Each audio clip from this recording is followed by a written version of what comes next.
Good. And we're rolling. So David, Okay. Today is the 23rd of August, 2018. Yes. And we're at the house of David Fierst, correct? Correct. Yes. In Maryland. In Bethesda, Maryland. Bethesda, Maryland. Right, in the United States. And this is a continuation interview. We interviewed your mother, Elaine. Correct? No, Edith. Edith. Edith. Sorry. Yeah. Edith Fierst. Yes. I've been doing a lot of interviews, so Right. but Edith. Okay. And we're doing a continuation interview about your father, Herbert. Right. And this is a second generation interview. He's your father. He was my father, right? And you are you have other siblings. Right. I have an older brother and a younger sister. Gotcha. So you're in the middle. Right. And just for the record, your occupation is. I'm a lawyer in Washington D.C. Okay. David, tell me about what you know about your father's early years and his family background. Right. He was born in 1914. He used to like to say he was born the day World War I began, July 29. His mother was the daughter of Rabbi Cohen in Montreal. So his mother was from Montreal? From Montreal, living in New York at the time. His father was a Lithuanian Jew who had escaped from Lithuania to avoid the draft. Of World War I? Pre-World War I. Pre-World War I. Yeah, this was in the days when the draft was really a 25-year life sentence. So in 1900, he left Lithuania to avoid that, came to the United States. They got married. Your grandparents? Right, Harry and Miriam Fierst. So Miriam, what's Miriam's maiden name? Cohen? Cohen, Cohen? yes. From Montreal? From Montreal. Her father's a big rabbi. Big rabbi. That's the guy, right. We saw his picture. With the big white beard. The big long beard, right. When you say big rabbi, is there anything that you know about him? They say he was the chief rabbi of Montreal. Okay.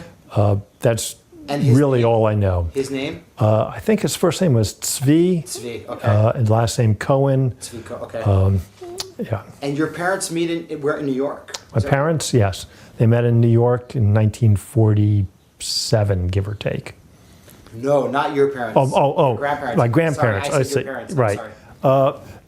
They met in New York, I believe, but I don't know anything about it. Do you know what your grandfather's occupation was? Right. He was a tailor. He made boys' suits in Manhattan. Okay. They lived in Mount Vernon, New York, which is a suburb of Manhattan. The Bronx? It's either in the Bronx or near the Bronx. Right. Mount Vernon, I think. Right. I think Ulysses Grant's buried there or something, or Grant's tomb is up there or something. Not quite. Not quite? No. Yeah, no, Okay. but and they moved into Manhattan. I'm not sure when, but it was later. Your grandparents, what you know or remember about them, are they keeping like a traditional Jewish home? Is it kosher? Or is it Zionistic? They were very Zionistic. She was active in Hadassah. I think an officer, a president, whatever. He was also very active in Zionist causes. And as I showed you before, in 1927, he went to the Zionist convention in Switzerland. In Basel. In Basel. So that was always important to them throughout their lives. Now, your father, is he the first child? He's the oldest. He's the eldest. He has or had a brother and a sister, both of whom died a decade or so ago. Okay. He died in 2005. He was. Your father? My father did, yeah, in 2005. Yeah. He was sort of the family intellectual. He went to Harvard. After that, he had a year-long fellowship. He had majored in government, and he had a fellowship which sent him to, this was 1935, to study governments in various other countries, including, he went to Berlin for a period of time in 1935, studied the German Nazi government at the time. He also went to Moscow on that same trip, which I think comes back to haunt him 30 years later, 20 years later, when McCarthy is Which around. you told me about, and we'll talk about that. Right, That's right. insane. Yes. Before Yeah. we get to his studies, you were telling me that so he's born in 1914. In 1927, he's 13. Right. And he goes with his family to Palestine to celebrate his bar mitzvah. Right. And then on the way back, they stop in Basel to the Zionist Congress. Yes. Did This was. he ever talk about it at all? He talked about it some, and I'm afraid I don't know the details. I did, obviously, as the years go by. His father kept a diary, which, if I can find, and I think I can send you a copy of the diary of that trip. So your grandfather made like a log. Right, of the trip. So I can send you that. Don't know exactly where it is, but I'm sure someone has it. Uh-huh. They took a ship. Obviously, there are no plane travel in those days. Right. To Palestine. He had his bar mitzvah in the Herva synagogue in Horva. In Wait a sec. So he had his bar mitzvah at the Horva synagogue in Jerusalem. In the Jewish Quarter. In the Jewish Quarter. Obviously, it was before it was destroyed in 67 or... No, 48, right. Yeah. Then it was recaptured in 67, right. Afterwards, they went to the Congress, the Zionist Congress, or maybe it was before, I don't have the sequence exactly, but it was on the same trip. According to the film, it's after. Okay. According to the film that you showed me now. Right. Who So it knows? must have been after, right.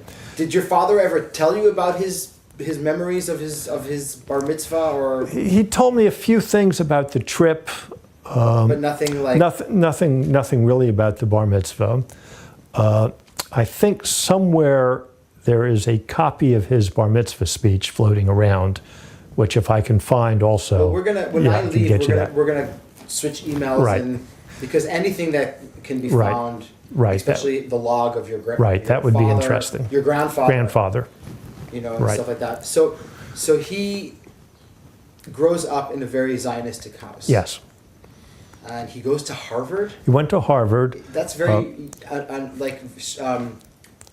not a lot of Jews go to Harvard at that time. No, and I don't recall that being an issue for him at Harvard.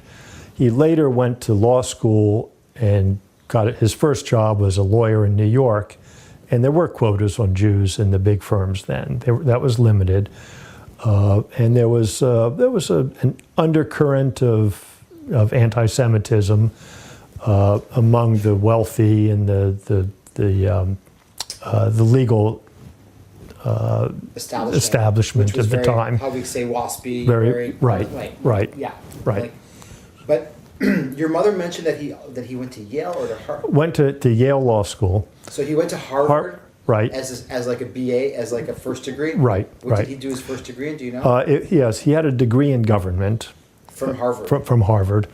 Then he had that 1-year fellowship to travel and study governments around the world. So he went to Nazi Germany. He went to Communist Russia. Right. He also went to England, parliamentary England. And I think on that same trip he went to Palestine, colonial government British in mandate. Palestine. British mandate. Mandate Palestine. So I believe he went there. Then he went to law school at Yale. Practiced law until the war began, which would have been just after about 2 years or so in New York. 1941, the war breaks out. Right. What happens with Herbert? He enlisted in 1942, and originally he was stationed down in the Panama Canal. Then he went to officer candidate school, and he ended up on.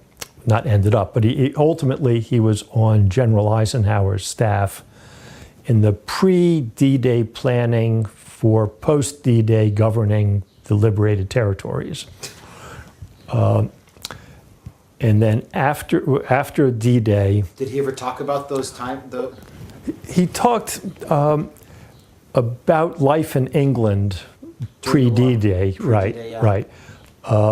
He was not involved at all in the military I plan of understand. D-Day, No, right. He's a what we Right. call a person that's in a think tank. Right, right. Correct? And, right. Yeah. And then after that, and I'm not sure exactly where the dividing point is, but he was working, especially focusing on the displaced persons.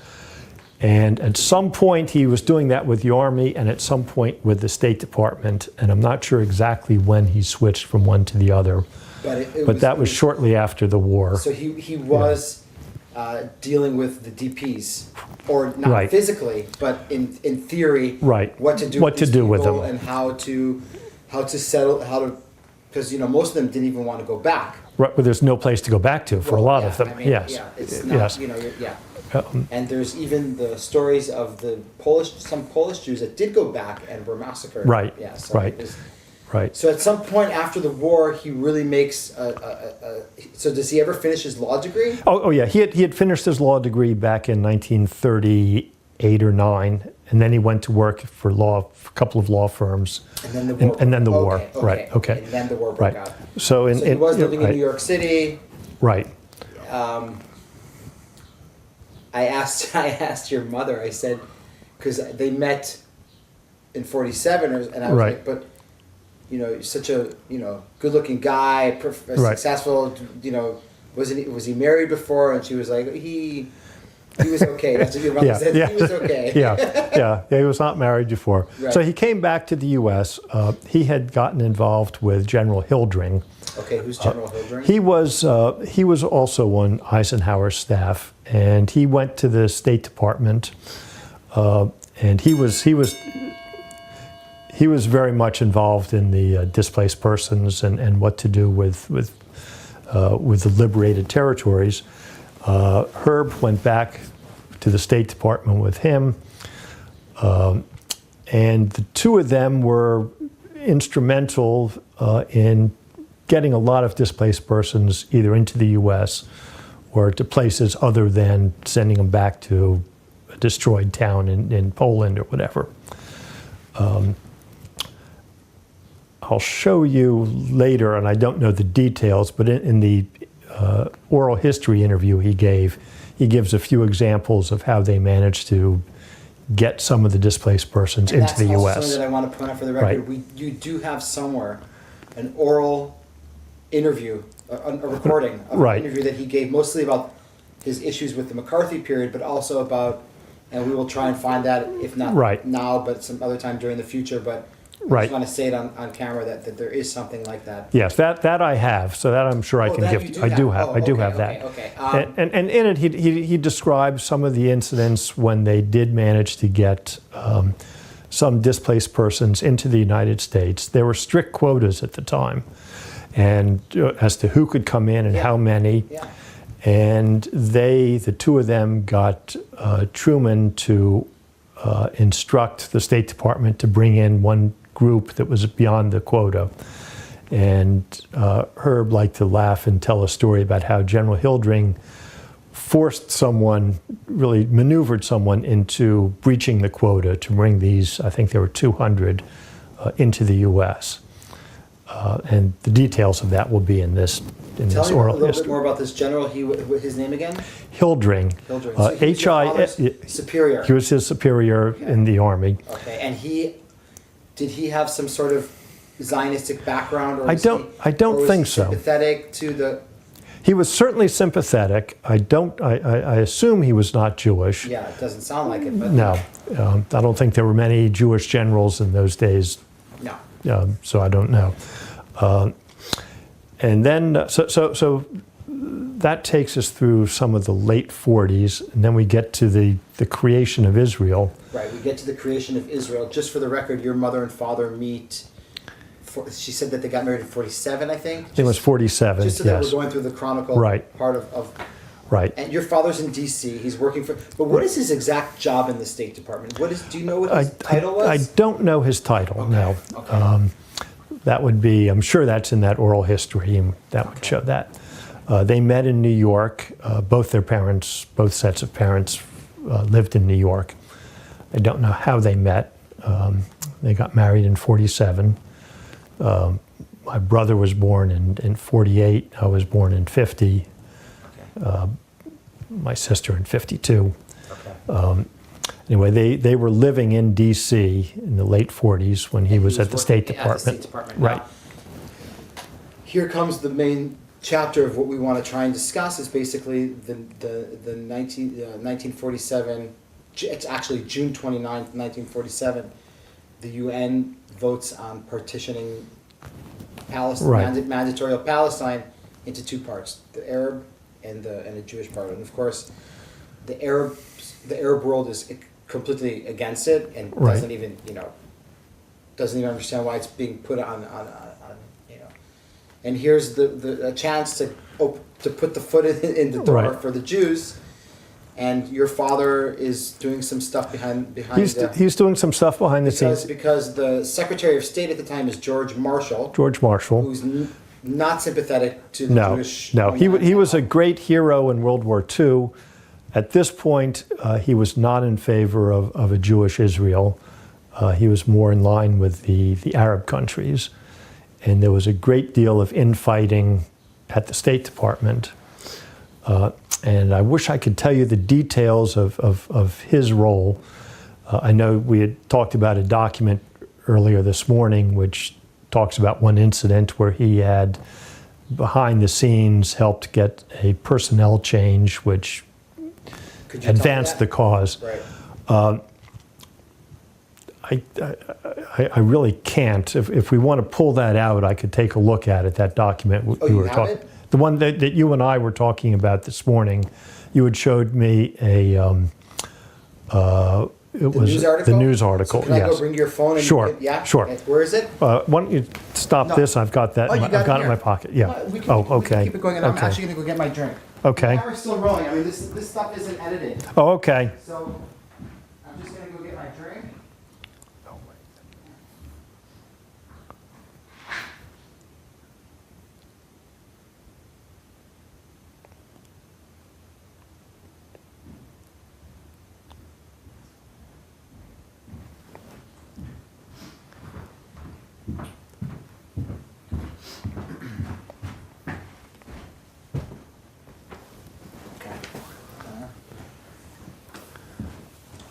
I'm trying to find this. Yeah. Have you read that article before? Have you seen it? No, I'd never seen it until you showed it to me this morning. So that's good. I'd like you to have a look at it, and because I could read it, but I don't want to read it. I'd rather talk about it with you. Okay. And make it more dynamic for. Sure. Let me see. Take your time. I'm trying to find where he talks about. Your father. Oh, right, here it is. Nathaniel Popper, I vaguely do, but I'm afraid I don't. Apparently, he's the guy who wrote it? Yeah, he wrote it, yeah. So he's talking about his grandfather. Mm-hmm. So his grandfather and your father were apparently very close. Yeah, and I don't remember his grandfather's name. Was it David Popper? He just says Papa in the article. Yeah. He calls his grandfather how any grandson would call. Yeah.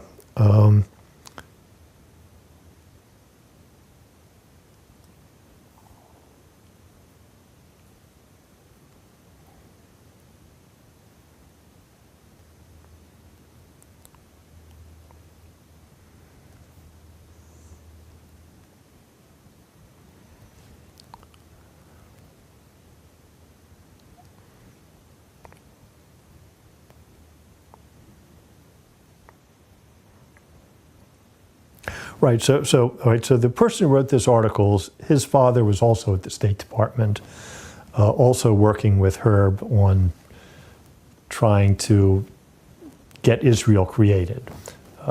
Obviously, partition. Yeah, right. Yeah. And Popper, the grandfather of the person writing this, told Herb that some of the Arabists at State had gotten an opponent of partition appointed to the negotiating team.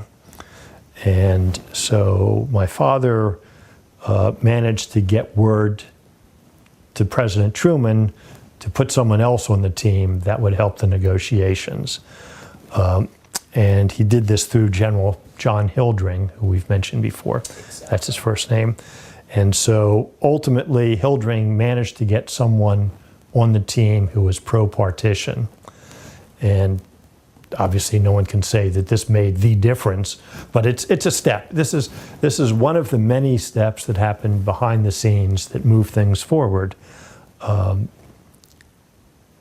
I think that covers that incident. And then there was the other thing which I had mentioned to you earlier, that after the vote, I think it was after the vote on partition, President Truman sent a letter to Chaim Weizmann in which he recognized Israel. And it turns out that the original draft of that letter was written by my father. I don't have a copy of that draft at the moment, but somewhere in the family there's a handwritten yellow legal pad written in my father's handwriting, which ultimately became the letter that Truman wrote recognizing Israel. And hopefully I can find that and send you a copy of it. Did your father talk to you guys about the 1947 thing, or was it something that he just... He talked about it, but it was one of these things that he talked about many years ago, at a time when I wasn't as interested in that as I was in other things. Sure. And so I don't remember the details. I remember sort of half of each story, but not the key parts to it. That's fine. Yeah. And your mother mentioned that they did go to Israel soon after it was created. She said something about working on a kibbutz or something. She has her timing wrong. That was 1970. Yeah, the family, we all went to Israel and spent a month working on a kibbutz. Okay. Yes. And while we're talking about Israel, just to jump forward a little bit, in later years, one of the things he did was he recognized that there were a number of American generals and admirals who retired. When they retired, they would still be involved in making policy, military and political policy. And many of them had never been to Israel. And so he used to set up trips where he would take 20 or 25 recently retired generals and admirals to Israel for a week or two. And just try and blow their mind out. Try and blow their mind. He'd set up meetings with Israeli military and governmental officials, show them the country, show them, get them interested in the country, knowing that they would at some point likely be involved in military and political policy. That's a very smart thing to do. Yeah. That's a very smart thing to do, and that, wow. And did your father, after the state of Israel is established, this is something that you mentioned to me, and I definitely think it's right. You were telling me that your father was victimized by the McCarthy. Right. He was McCarthy. Came out with a number of lists of people he accused of being communist spies in the State Department, and he would stretch it out step by step, sort of putting out a little bit of information with each list. And on the first list of, I think, 81 people, my father was on that list. And then shortly afterwards, McCarthy said, included on that list is the top communist spy in the United States. And then shortly after that, he narrowed it to 3 names, one of which was my father. And then ultimately, it wasn't my father, it was someone else. Phony for him also, but it was baseless for, I think, all 81 names, unless there was some random coincidence that he picked someone. But it was generally a completely phony list, but my father was on it. It was a very stressful time for him. Some of his friends were scared to be seen with him and associate with him. Some weren't, some stood by him. and he was called to testify on the Hill, and ultimately he was cleared. But I think, and I'm not sure he said this, but my view is even though he was cleared, that was really the end of his State Department career. I don't think that anyone would have had the kind of trust in him later that Just for being on that just for list. being on the list. Just as, you know, a school bus company would never hire someone who is cleared of drunk driving. You may say, yeah, he was cleared, but how could I ever explain it if he has an accident? Wow. Yeah, so I think that was really the end of his State Department career. And what did he do after that? Then he went into private practice as a lawyer. What kind of lawyer? He did some tariff work. He spent many years working for the Canadian lumber industry. He also did some copyright work and worked by himself, sole practitioner. And he was successful. And as the years went by, he became more and more interested in Jewish affairs, Israel affairs. There was a long period of time when, as you may recall, the Soviet Union was not letting Jews emigrate. And there was a group of men, probably men and women, I assume, who at lunchtime every day would stand in front of the Russian embassy. It's against the law to protest in front of an embassy, but they would just silently stand in front of the embassy. And he used to do that quite frequently.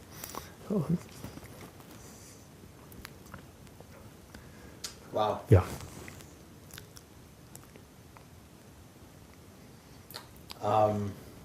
And Herb passed away in 2005? 2005, right. 2005. And you also talked, which is also very interesting to me, is that you also talked about his year in the 30s that he went to Nazi Germany, Right. Soviet Russia. I mean, that must have Right. been insane. Yes, yes. When you think about it, you know. Right. I mean, it was very amazing. He never talked a whole lot about the Russian part of that trip, perhaps as an outgrowth of McCarthy.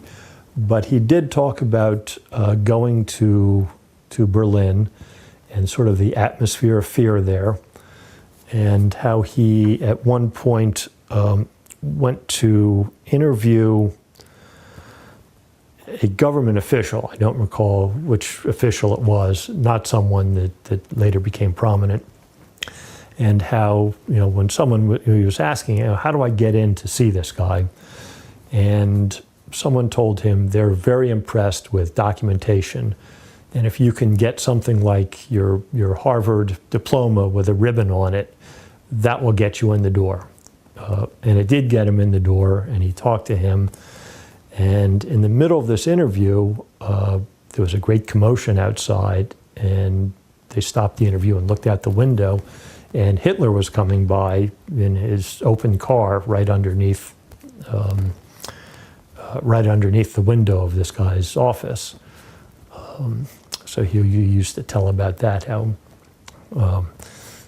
he wished he had an opportunity to do something at the time, but Take out a pistol or something? right. But obviously, obviously he didn't, and it would have been a different world. Yeah. What kind of person was your father? Like, I know you're his son and everything, but Yeah. just so that we can have on the record a little bit of the personal side. To Right. Yeah. He was an interesting fellow. He obviously had a very interesting life. He was very organized about it. He would, you know, when he would tell a story about this, it would go into great detail and be well organized.